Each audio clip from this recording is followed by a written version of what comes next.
बातमी बदलापूर स्त्रीबीज प्रकरणी मोठा खुलासा झालाय। स्त्रीबीज तयार करण्याचे मुख्य केंद्र ठाणे शहरात असल्याचं समोर आलेलं आहे। ठाण्यातील गावदेवी परिसरातील एका आलिशान इमारतीमध्ये अवैधरित्या स्त्रीबीज तयार करण्याचं काम सुरू होतं।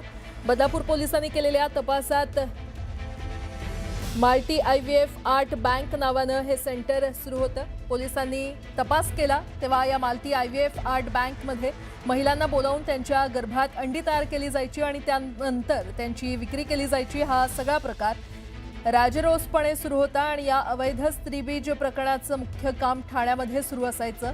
मात्र ज्या परवान्यावर हे सुरू होतं ते नाशिकमधील एक मोठं IVF सेंटर आहे आणि त्यांच्या नावे ठाण्यात IVF बँक सेंटर उघडण्यात आले होते। या सेंटरवर धाड टाकून पोलिसांनी काही महत्त्वाची कागदपत्रे जप्त केली आहेत आणि नाशिक येथील IVF सेंटरला नोटीस धाडण्यात आली आहे।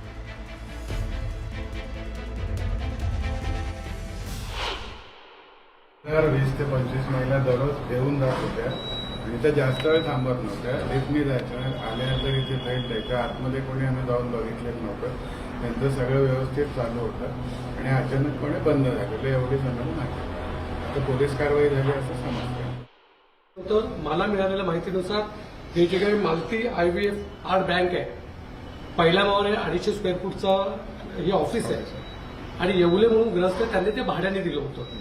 पोलीस व्हेरिफिकेशनला अग्रीमेंट जातं, परंतु गरीब महिलांचा त्या ठिकाणी त्यांची मजबुरी असेल, गरीब महिलांना या ठिकाणी बोलून रोज रोज 25 ते 30 महिला या भागात येत होत्या आणि या महिलांना या ठिकाणी इंजेक्शन देऊन जी काही ते प्रक्रिया करत होते एकदम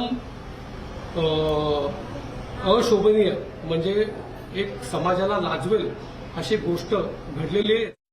आता एक मोठी बातमी, IAS अधिकारी M देवेंद्र सिंग यांचं अखेर निलंबन करण्यात आलेलं आहे। तालिका अध्यक्ष दिलीप लांडे यांनी या संदर्भात आदेश दिले होते, तर मंत्री पंकजा मुंडे यांच्या ब्रीफिंगसाठी न आल्यानं मोठी कारवाई करण्यात आलेली आहे। M देवेंद्र सिंग यांच्यावर निलंबनाची कारवाई झाली आहे। अधिवेशन काळात हलगर्जीपणा केल्याचा ठपका ठेवत निलंबनाचे आदेश देण्यात आलेले आहेत। M देवेंद्र सिंग महाराष्ट्र प्रदूषण मंडळाचे सदस्य सचिव आहेत।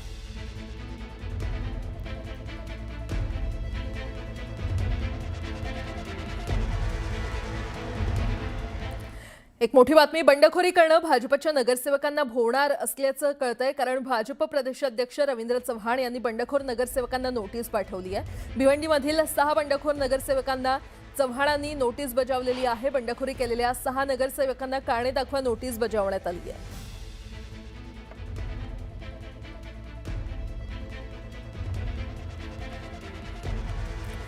पुण्यातून मोठी बातमी, पुण्यामध्ये मैत्रिणीसोबत कॅफेत बसलेल्या एका मुलाला मारहाण करण्यात आलेली आहे। सिंहगड रोड पोलीस स्टेशन हद्दीतील हा धक्कादायक प्रकार आहे।